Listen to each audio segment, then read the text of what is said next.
Welcome to today's episode of Texas Healthcare Talks, where we talk everything Texas healthcare from the last 25 years. We're your hosts, the amazing Steve Rios, the one and only Philip Ashmore, and I'm Missy Masters. Thanks for joining us on today's 420 Potcast. I'm hooked on a feeling. I'm high, I'm believing. Play on words, pun intended. Potcast. I feel like we owe you an explanation of what in the hell we're doing and why the hell we're doing it, because it could be a little risky to talk about marijuana on a healthcare podcast. But the fact of the matter is, over the last 25 years plus, we've had some pretty funny things happen in and around this subject matter, and it actually is very relevant to healthcare today and relevant to personal injury healthcare. So we're going to talk a little bit about it. We're going to start out by explaining how this all came up. About 2 weeks ago, Steve and I were having a conversation. I think it stemmed something from my sister, who is the most conservative of our family, is actually born on 420. So she hates that with a passion. Everybody teases her, but it's a whole 420. You know, she's born on pot day or whatever the hell they call it. And she hates it. We were discussing it. And you brought up that this attorney, who's a really good friend of yours, sends you a video every year on 420. And it's a video of you on 420. Yes, but not high. Not high, but saving the day. Yes, that part. Superhero high. That part. So basically, I found out about all of this after it happened. So Phil, you kind of probably need to set the stage for this story. Yeah, I'll set the stage. So I think it's kind of funny that whenever this happened, the day just happened to be on April 20th. But maybe that's why it happened. It's got to be, right? Maybe just wild and crazy things happen on 420 anyways. Yes, they do. This is true. But I remember that I got a phone call from the clinic, and apparently we had some patients that were trapped, stuck, locked inside. We didn't really know, but I got a phone call. We can't get the door open. We can't get them out. They can't get out from the inside. So I'm kind of like trying to figure out exactly what's going on. But I call my go-to guy, Steve, to say, hey, we got people stuck in an office. Can you please help out? I'm a fixer. What can I say?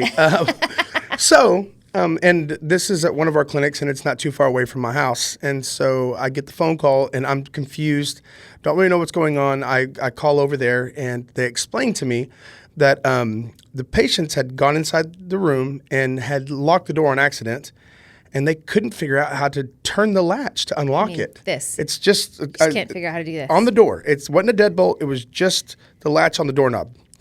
And so I get there, and I very quickly realized that the communication wasn't that great. There's a lot of laughing going on inside the room. It was just different. And there was people inside the room, and I made sure that nobody was by the door. I said it over and over again. Remember, we are in PI, and could you imagine me knocking down a door and hitting a kid or a patient? That would be so bad. And so in the video, you could clearly hear me telling them over and over, is there anybody by the door? And they were finally talking, and I could tell that their voices were in the corner of the room from the acoustics from going to the door. I think at one point you go, you promise? Yeah, and I made sure like 3 different times I validated, is anybody by the door?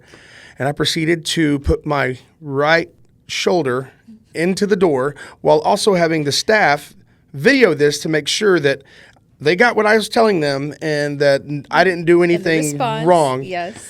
So I just put my right shoulder into the door and knocked open the door and saw what was inside, and they were laughing. They were having a great time about it. Best day ever.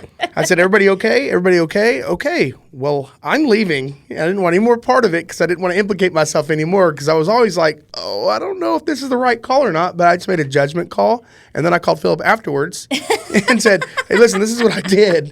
And so...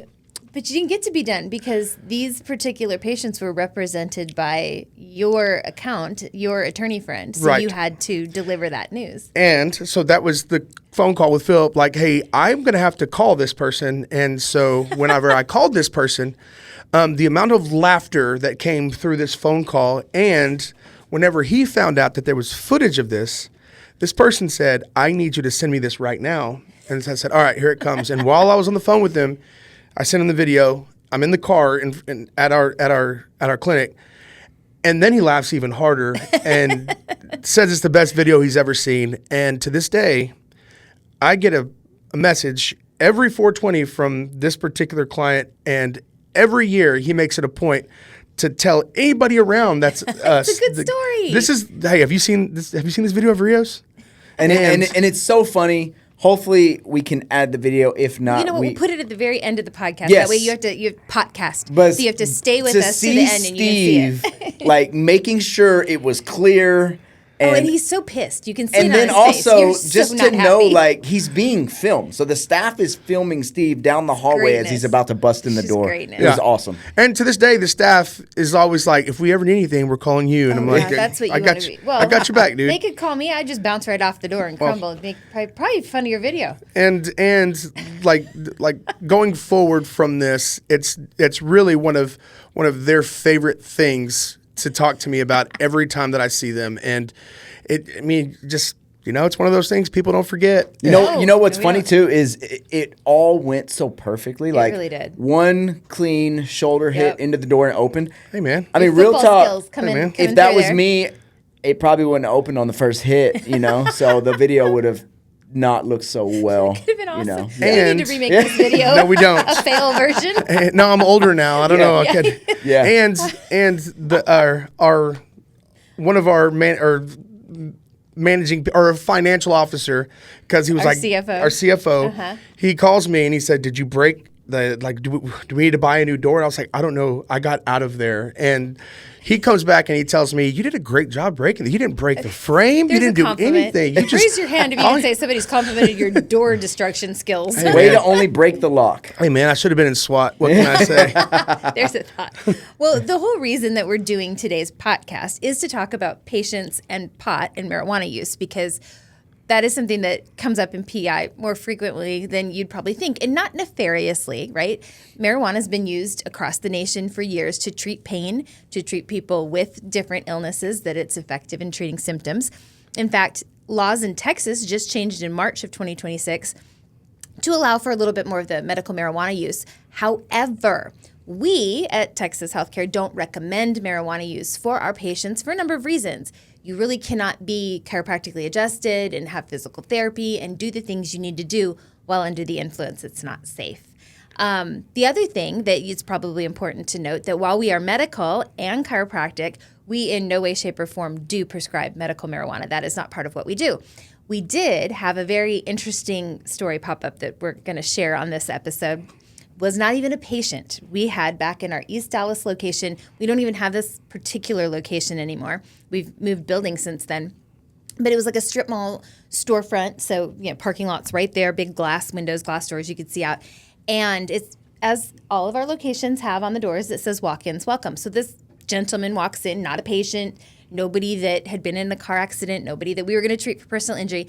And he walks up to the front desk and he starts demanding that he wants morphine. He wants an IV of morphine right now. And we're just looking at him like, who are you and where did you come from? And why would you think we would have morphine just hanging out at the office? Yeah, they'll just hook you up to a drip of morphine. So he's making a commotion, an absolute scene at the front of the office. So of course, the other enforcer gets called in. You got out of this one, Steve. You got lucky. And Phil, what did it look like as you're walking up the hallway to see this? Okay, so as I'm walking up the hallway, because we have ladies that work in the front reception area, doctor at that time I believe was a female as well. Mm-hmm. So obviously they're looking for a male in the office, and there was myself as well as another guy who was running therapy. Security. We need security. So up he front. was already standing up there, and so then I walk up, like we had a long hallway where you could see if someone's standing in the lobby. Mm-hmm. So this dude's standing in the lobby, like trying to make his way down the hallway, and he's Not gonna find refusing. anything. Like refusing to leave. This dude will not leave. Mm-hmm. So when I'm walking up there to tell him to leave, as I get close to him, he's like, "Don't run up on me, you punk ass bitch!" Like real loud. We might have called Phil a punk ass bitch for the better So now, part of a month. that's the joke. Now that's what people call me. Fantastic. But me and the other guy, like we're shoulder to shoulder, like two dudes trying to get this guy to leave. This guy's like adamant. He wants drugs. He wants to see the doctor. This is what he's demanding. We're telling him he has to leave. I mean, we actually really did have to call the cops. Yes, we did. We had to call the cops on him But the cops got there after this dude left. Yeah. Like when he finally decided to leave and he's super fired up, Oh, yeah. pissed off, he gets in his truck. We're in a storefront, so it's all glass windows. Yep. And he gets in his truck and just floors it directly at the building. Yep. Like all we see is like this dude's about to come through the building, and at the last minute he just turns real hard, screeches off.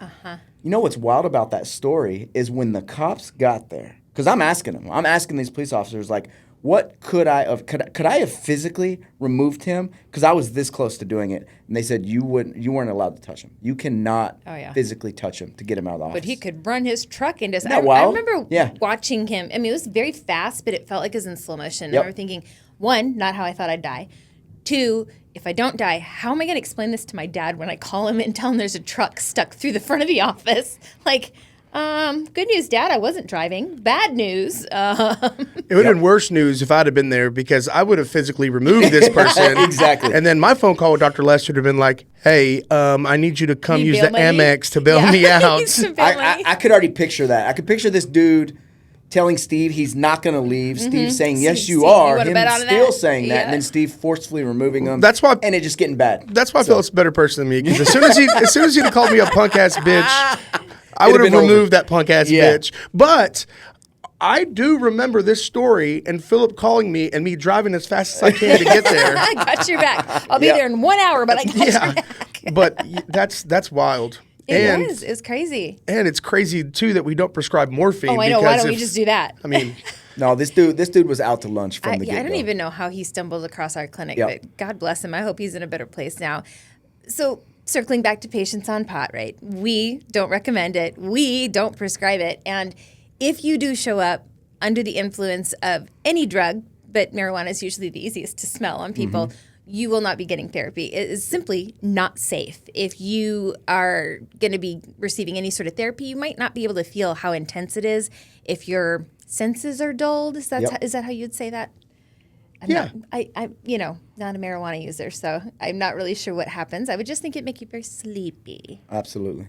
and I think that like even with the stigma of marijuana not being at what it was back in the 80s and 90s, or even like in the 60s, like before that, and it was like the devil's lettuce, or Devil's and lettuce. I think that it is changing, and Yes. and I think as healthcare providers, it's not to the point where we can treat clients because of the rules and regulations, and so like, but Doesn't fit into what we do as a model, but it is important. It doesn't, and I think a big thing with that is, even though, like you said, Steve, the stigma's not what it was now. Like most not at people, all. if they're on, doing marijuana, whatever, some type of weed, most people are like, whatever, no big deal. However, if you come into our clinic in any sort of altered state, Yeah. it's not only a liability Smell for alcohol too. Yeah. It's not only a liability for us; it's a liability for the patient as well. Right. Yes. So And you need to know this. Look at 25 plus years in personal injury. If you get in a car wreck and you have an attorney that is representing you, you have an attorney. There's attorney-client privilege. You need to be so for real with that attorney. You need to tell them all the things because they cannot properly represent you if they don't know all the things. And it's amazing to me how many times we get somebody that comes in and, they went to the hospital after their accident or whatever. When we get the hospital records back, it's going to tell on you if you have anything in your system, will. which means it's going to come to light. Better if you get ahead of that with your attorney and talk to them and just say, hey, I had a little recreational something. It was 420, and then I got hit. Wasn't my fault. Had nothing to do with. But it does play into. I mean, I remember reading hospital records, and a patient that had fallen into a hole was quite high as a kite when he did so, and that's probably something his attorney needed to know before trying to represent him in that kind of a case. So. You used to drive patients. I think you've seen this happen time in and time out. I think back in the 18, 19 years old Steve, I was driving and I picked up a mom and a son, and they get in. Mom gets in the front seat. They were super sweet people and happy as can be, and they were loud. They were very skunky. And I'm a driver, and I can't call right then and be like, hey, these people are they're gonna hear reeking you. of weed, and I'm young. I don't know what to do. I'm just trying to get these patients there. So they get out of my van, I call Philip, who is my boss at the time. We get in touch with, the doctors and the staff. And as soon as they walked in, the doctors and the staff could smell it too. And the doctor had to have a conversation with them like, hey, we can't treat you today. Yes. And so you're going to have to leave, and we'll do treatment tomorrow or the next day, whatever day they rescheduled. I get the phone call. So before I leave to go pick up any patients, I just come back around, they pick them up, they get right back in the van. Fast drive. Well, that was it. She's laughing. She's like, well, they caught us. And, really cool. And the son was just dying in the back seat laughing. Yeah, that's a different mother-son dynamic there. I don't judge. And, and then, how we're close, man. And then their biggest thing was, do we get credit for this? At least we get credit for this, right? We showed up, and I was like, hey, this is out of my scope. I don't know. I'm just taking you guys back. You just got a free ride, and we got to listen to music, and we had conversation. Yeah. And it was an interesting ride back. Uplifting day. Yeah, it was an interesting ride back. I don't think it was on 420. I think it was just a random Tuesday. Just a random Tuesday. But obviously you didn't know, but the answer to that question is absolutely no, you don't get credit. No, you can't. No, it's not one of those things. Now, you were a little more of a laid-back, timid driver back then because you were so young, but after your time, we had an older gal, Miss Sandra, and we got some great stories from her driving. She had 2 teenage girls, I think. I think so. That they were making this habit of getting stoned after high school, and she'd go pick them up, and they're too high to do therapy. So after they'd missed several visits of therapy, she looks at those girls, and she goes, ladies, if you get high again, I'm going to call your mamas, and I'm going to tell your mamas what you've been up to. And we never had another problem with those teenagers. She just, she had them in their place. It makes me think of the other Miss Sandra story. Do you know which one I'm going to tell? We were having that, it was one of our very, very first Halloween get-togethers, because there was only maybe 15 of us, maybe 20. And we used to call them a pile-on. Remember, we'd all sign up and bring different things and dress up. And we had the TV playing in the background, and a patient's face popped up as being arrested for murder. And we were all just looking at the screen like, oh, we treated that person. And, it had been years back. And Miss Sandra goes, oh, that doesn't surprise me. And we all just look at her like, why doesn't that surprise you? And she said, well, he tried to get in the van with a gun. And I said, nuh-uh, we ain't riding dirty. You go put that gun up or you ain't going to therapy. And I just remember thinking, I think my heart stopped. Because one of my employees literally had a patient encounter, and the patient had a gun, and she thought nothing of it. She just told him, you get that out of my van, or I'm not taking you into therapy. And the man's now going to jail for murder. I'm like, oh, is that okay? She was such a stud. She was such a stud. And she was scared of nothing. Nothing. And would handle her business. Sometimes with transportation, we had certain rules, right? Yes. We pick you up from your house. We take you back to your house. Yep. And you would get people that'd be like, hey, can you run me over here? Can you do this? And boy, with Sandra, she's like, nope. I'm not going to do I'm taking you right back to your house.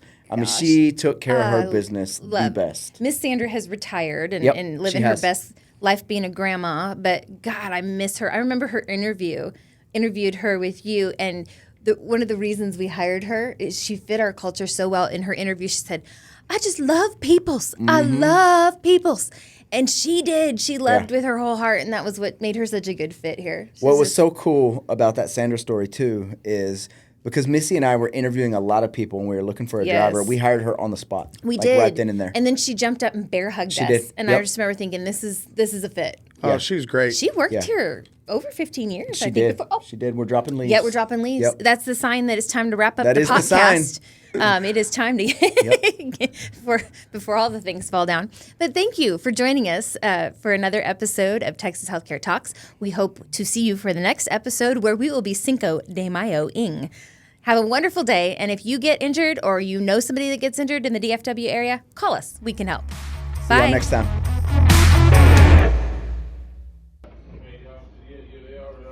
All of them? Yes. All of them? Yes, sir.